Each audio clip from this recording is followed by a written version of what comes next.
नमस्कार, स्वागत है आपका जीएनटी स्पेशल। आप देख रहे हैं, मैं हूं आपके साथ गुंजन। और जीएनटी स्पेशल में आज हम आपको हर रोज की तरह जश्न गणतंत्र के रंग दिखाएंगे। आज हम आपको ले चलेंगे देश की राजधानी के उस कोने में जहां कर्तव्य पथ के लिए सज रही है झांकी हिंदुस्तान की। जश्न गणतंत्र के लिए देश के कई राज्यों और केंद्र शासित प्रदेशों की शानदार झांकियां तैयार हो रही हैं। ये झांकियां भारत के अलग अलग राज्यों की लोक संस्कृति और कलाओं के रंगों से सराबोर हैं। इन झांकियों में कहीं राम मंदिर की रौनक दिख रही है तो कहीं खुद बाबा बर्फानी नजर आ रहे हैं। कहीं मातृशक्ति को सलाम है तो कहीं मेक इन इंडिया के चमत्कार को नमस्कार है। आइए आपको दिखाते हैं झांकियों की ये खास झलक।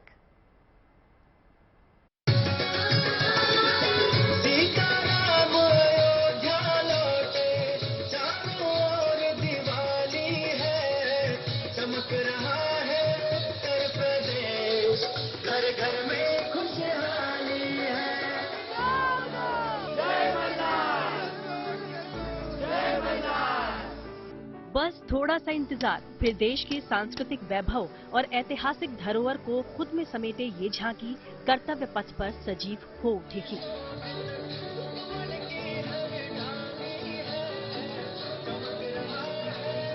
दिल्ली में जश्न गणतंत्र की जोरदार तैयारी के बीच इन झांकियों को आखिरी रूप दिया जा रहा है। कहीं कारीगर अपने औजारों से काठ में जान भर रहे हैं तो कहीं पेंटर अपनी कूची से किसी राज्य की कहानी में रंग भर रहे हैं।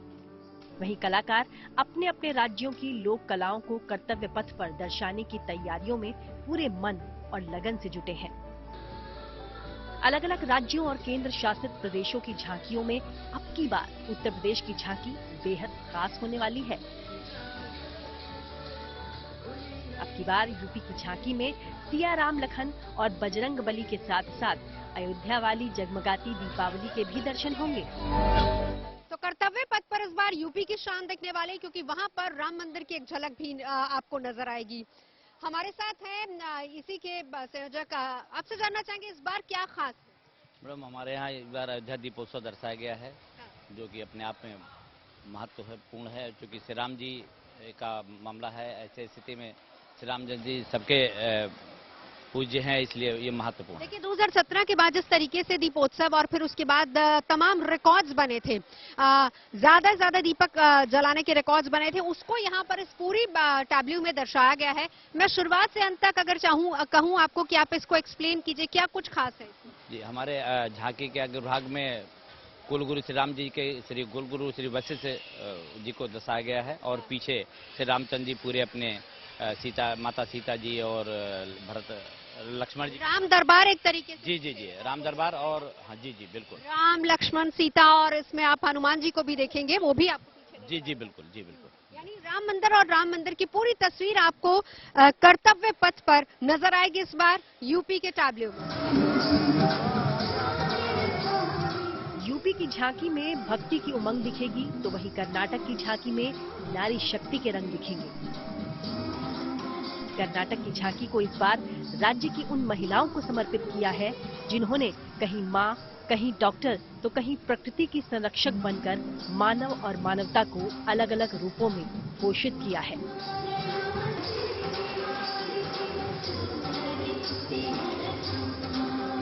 नारी शक्ति, मातृशक्ति और प्रकृति में कितनी शक्ति है उसी को दिखाती है कर्नाटक की ये झांकी, जिसमें आप सबसे पहले मातृशक्ति को देखेंगे। इस झांकी की और क्या खासियत है ये भी हम जानने की कोशिश करते हैं। क्या कुछ खास है इस बार कर्नाटक की झांकी में? नारी शक्ति, मातृशक्ति और प्रकृति में कितनी शक्ति वो दिखाया गया? मैडम, ये तीनों है ना, हमारा कर्नाटक का गौरव है। इनका बात करने के लिए हमको बहुत खुश हो रहे हैं, क्योंकि ये तीनों लोग कर्नाटक का नाम रोशन किया है। वो तो सामने है नरसम्मा बोल के। नरसिम्हा के बारे में थोड़ी जानकारी बता दें कि 7 दशक तक जब चिकित्सा के अभाव में प्रसव नहीं हुआ करता था तो वो प्राकृतिक चीजों के साथ महिलाओं की डिलीवरी कराया। 10,000 के ज्यादा डिलीवरी ने बिना एक्सपेक्टेशन नहीं किया, इसलिए सूलगित्ती नरसम्मा बोल के फेमस हुआ। उनका भी पद्मश्री हुआ। वो भी अभी भी लाइव है, हमारे साथ है और अभी भी काम कर रहे हैं। ज्यादा पढ़ा नहीं हुआ, फिर भी सोशल के लिए बहुत कुछ किया।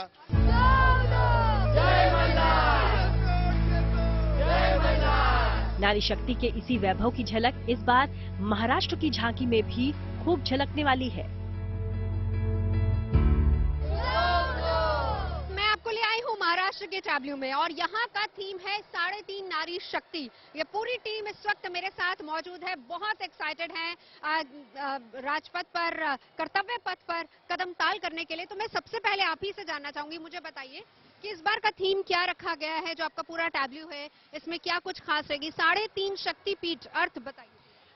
ये जो हमारा ये साल का टैब्लो है वो महाराष्ट्र की शान जो हमारी आई देवी है इनके बारे में पूरे 3.5 शक्तिपीठ हम यहाँ ये साल परफॉर्म कर रहे हैं। हम सारे जो है वो गोंधई बन के आए हैं। गोंधई जो माता के भक्त होते हैं उन्हें गोंधई कहा जाता है, जो सिर पे पगड़ी पहन के यहाँ पे रुमाल बांध के हाथ में मशाल लिए रहते हैं। हमारे पास इंस्ट्रूमेंट्स रहते हैं जिसको संबल बोलते हैं, दिमड़ी बोलते हैं, ड्यूटी बोलते हैं। ये सारी चीजें हम लोग माता के प्रेज में हम लोग इन्वॉल्व करते हैं सारी चीजें।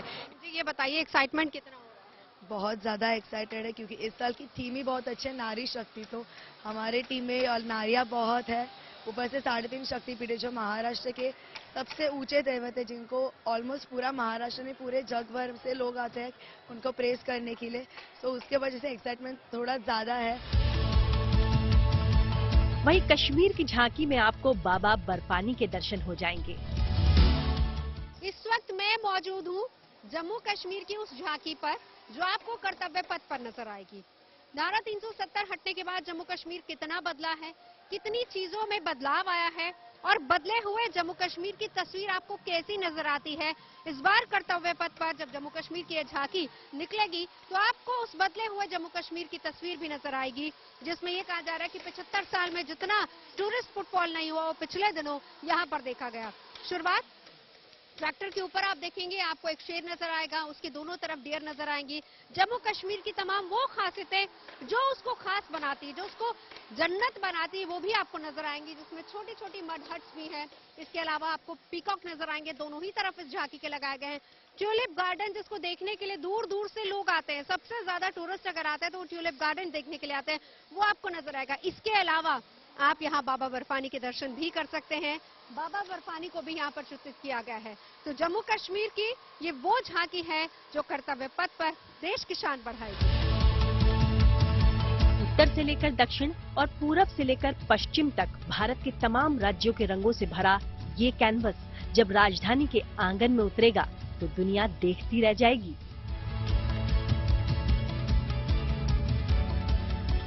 दिल्ली से नवज्योत रंधावा के साथ bureau report, good news today. तो देश में हर तरफ जश्न गणतंत्र का रंग दिख रहा है। इसी कड़ी में 23 जनवरी को नेताजी सुभाष चंद्र बोस के जन्मोत्सव के साथ ही राजधानी में 2 दिनों के आदि शौर्य पर्व का आगाज हुआ। आज इस कार्यक्रम का दूसरा दिन है। इस कार्यक्रम में तीनों सेनाओं के जवानों ने अपने अद्भुत युद्ध कौशल का प्रदर्शन किया। गोरखा रेजिमेंट के जवानों ने दुश्मन को परास्त करने के हुनर से सभी को हैरान कर दिया। कार्यक्रम का आखिरी हिस्सा रहा सेना के बाइकर्स के नाम। इन बाइकर्स ने अपने हैरत अंगेज करतब से दर्शकों का दिल जीत लिया।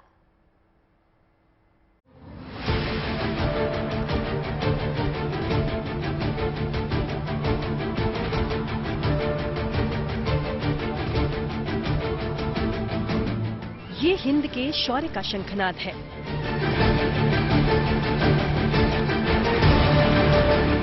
जांबाजों के पराक्रम की गूंज है।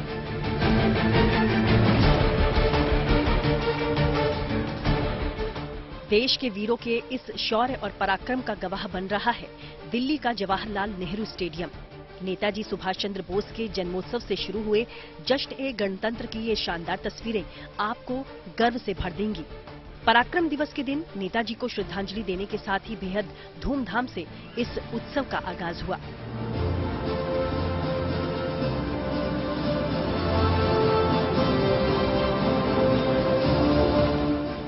तीनों सेनाओं के जवान जब कदम ताल करते हुए स्टेडियम में पहुंचे तो वहां मौजूद लोगों का सिर गर्व से ऊंचा हो गया।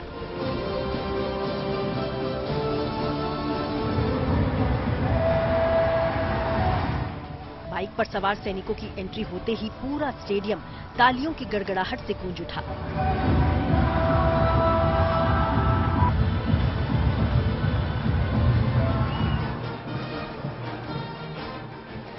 भारतीय नौसेना और वायुसेना के मार्चिंग बैंड ने शानदार धुनों के साथ कार्यक्रम में नया जोश जैसे भर दिया। नौसेना के इस सिम्फनी बैंड में 125 नौसैनिक शामिल थे।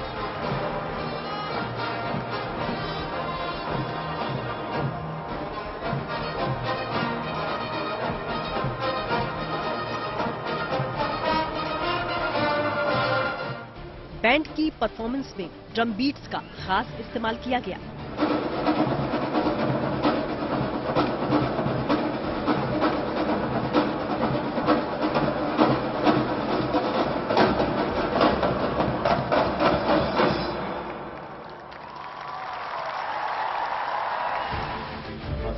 अभ्यास एवं परिश्रम करने के पश्चात इसके बाद वायुसेना के मार्चिंग दस्ते पर भी सभी की निगाहें टिकी।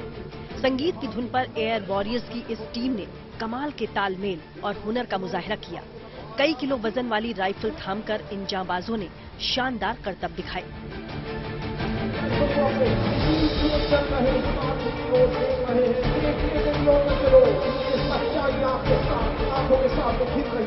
स्टेडियम में जिस तरीके के हालात हैं पहले वो आप देखिए। यहाँ पर हजारों की संख्या में लोग मौजूद हैं।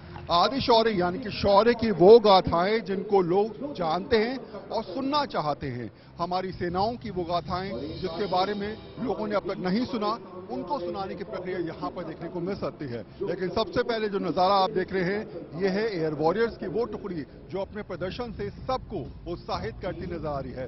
हाथ में राइफल जिसका वजन करीब 5.5 किलो है, एक दूसरे को इस तरीके से देख रहे हैं या खेल रहे हैं जैसे मानो कि ये एक तरीके से खेल है और शायद उसी भावना को एक रूपता के साथ, समन्वय के साथ ये लोग यहाँ पर खेलते हुए नजर आ रहे हैं।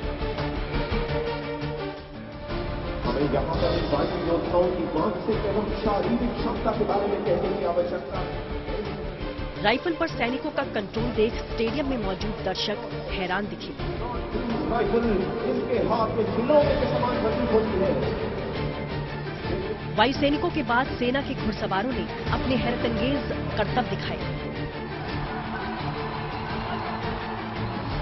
इन अश्व योद्धाओं ने दिखा दिया कि ये घोड़े पर सवार होकर हवा की रफ्तार के साथ भी कभी अपना निशाना नहीं चूकते। हिंदुस्तान के पास अश्व युद्ध कौशल की हजारों साल पुरानी विरासत है। कार्यक्रम में इन वीर योद्धाओं ने उसी हुनर का प्रदर्शन किया। आपको घोड़े पर सवारी करते हुए इस समय भारतीय सेना के जवान नजर आ रहे होंगे। इनको अश्वयोद्धा भी कहते हैं और शायद इनकी सटीकता का कोई तोड़ नहीं। जिस तरीके से ये लोग सटीकता के साथ निशाना लगाते हैं, जिस तरीके से ये लोग निशाने को बिल्कुल सेट कर देते हैं और ये समझा देते हैं कि आखिर कहीं भी गलती की गुंजाइश नहीं। देखिए किस तरीके से पहली बार दूसरा निशाना लगाया और उसके बाद ये तीसरा निशाना ये समझाता है कि किस तरीके से कोई भी गलती की कोई गुंजाइश नहीं है। जब यह अश्वयोद्धा दौड़ता है ये सोचता है कि दुश्मन को किस तरीके से निस्तेनाबूद करना है।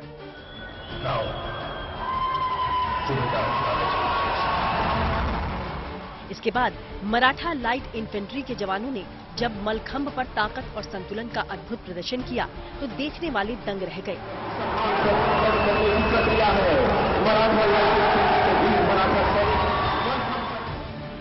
मलखंभ पर ये हुनर हासिल करने के लिए इन जवानों ने बरसों कड़ी मेहनत कर आग में खुद को तपाया है।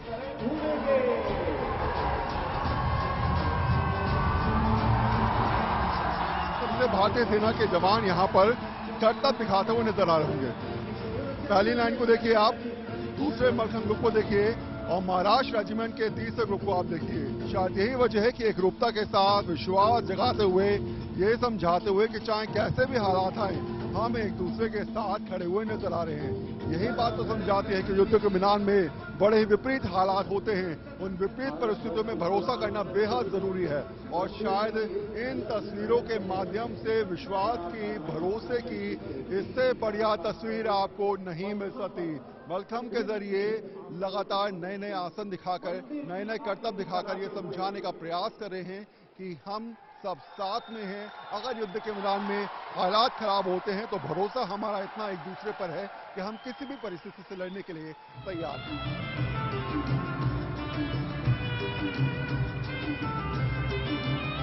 मलखंभ के दम के बाद बारी थी गोरखा रेजिमेंट की।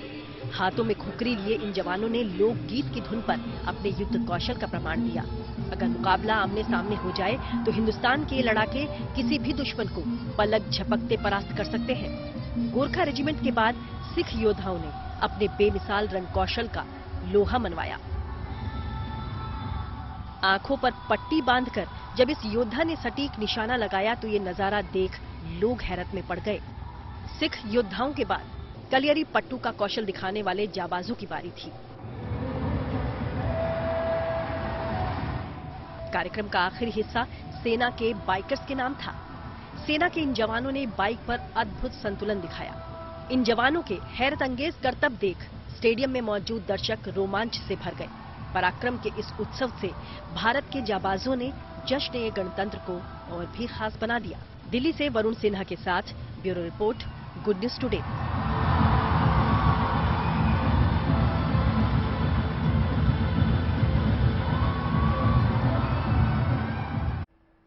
हमारी सेना इस बार गणतंत्र दिवस परेड में मेक इन इंडिया उपकरणों और हथियारों का प्रदर्शन करेगी। ड्रेस रिहर्सल्स में इसकी झलक देखने को भी मिल चुकी है। भारतीय सेना की तरफ से आज भी इंडिया गेट पर उपकरणों और हथियारों का प्रदर्शन किया गया। Equipment and weapon display function में भारतीय सेना की तरफ से Akash air defence system, BrahMos, Arjun और नाग मिसाइल सिस्टम जैसे घातक हथियारों को डिस्प्ले किया गया।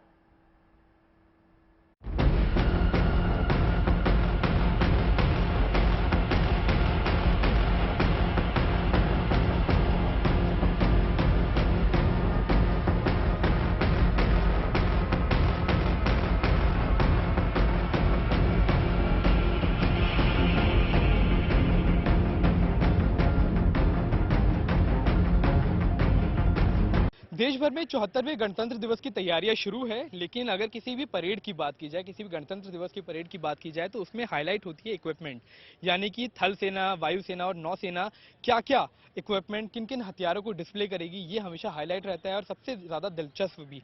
तो इस बार क्या खास रहने वाला है, जितने भी इक्विपमेंट आर्मी हो, एयरफोर्स हो या फिर नेवी, वो जो डिस्प्ले किए जाने वाले हैं, खासतौर पे थल सेना की अगर बात की जाए, जो भी इक्विपमेंट डिस्प्ले किया जाने वाला है वो सभी मेड इन इंडिया इक्विपमेंट है, यानी कि आत्मनिर्भरता की अगर बात की जाए तो उसकी कहीं ना कहीं कहानी इस बार की गणतंत्र दिवस की परेड में लिखी जाएगी। तो शुरू करते हैं यहाँ पे जितने भी हथियार है, जितने भी इक्विपमेंट है उनसे। तो सबसे पहले यहाँ पर एक ब्रिजिंग सिस्टम है, इसका इस्तेमाल किया जाता है किसी भी जंग की स्थिति में अपने ट्रूप्स का जो मूवमेंट है, यानी कि जो आपके हथियार है उनको एक जगह से दूसरी जगह ले जाने में अगर कोई अड़चन आती है तो इन ब्रिजिंग सिस्टम को डिप्लॉय किया जाता है। और इसके बारे में बात करने के लिए हमारे साथ कैप्टन सोलंकी मौजूद है। तो कैप्टन सोलंकी, सबसे पहले इसके बारे में अगर आप थोड़ा बहुत बताना चाहे, इसकी खासियत क्या है? मेड इन इंडिया इक्विपमेंट है सब कुछ, तो ये बाकी सिस्टम से अलग कैसे बनाता है? ये पूर्णतः स्वदेशी इक्विपमेंट है और यह एक मैकेनिकली लॉन्च ब्रिज है जो कि किसी भी दुर्गम जगह में जाने में सक्षम है।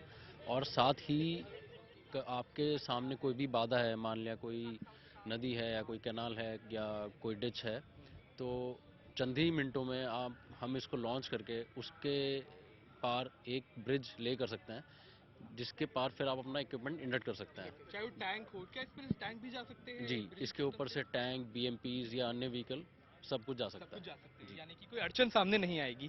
दूसरी चीज ये है आकाश एयर डिफेंस सिस्टम की। ये जितने भी आपको मिसाइलें पीछे दिख रही है, अगर दुश्मन का कोई किसी दुश्मन का अगर कोई हवाई जहाज, कोई फाइटर प्लेन, कोई हेलीकॉप्टर यानी या फिर कोई बॉम्बर अगर हमारी सीमा में दाखिल होता है तो उसको पछाड़ने के लिए, उसको वहां से हटाने के लिए इस मिसाइल सिस्टम का, ऐसे ही एयर डिफेंस सिस्टम्स का इस्तेमाल किया जाता है। यानी कि चंद ही मिनटों में मिसाइल्स लॉन्च करके या तो उन्हें निस्तानाबूद किया जा सकता है दुश्मन के हथियारों को, या फिर उन्हें डराकर वापस अपनी टेरिटरी से हटाया जा सकता है। तो इसके बारे में बात करेंगे, लेकिन उससे पहले बात करते हैं खासियत की। जो गणतंत्र दिवस की परेड में रहने वाली है वो रहेगी ब्रह्मोस मिसाइल। ये दुनिया की सबसे तेज क्रूज मिसाइलों में से एक है, जिसे रशिया और इंडिया ने मिलकर बनाया है और इसी से इसका नाम पड़ता है ब्रह्मोस। यानी कि ब्रह्मपुत्रा नदी और मस्कवा नदी जो रशिया में, उन दोनों के नामों को मिलाकर ब्रह्मोस नाम दिया जाता है।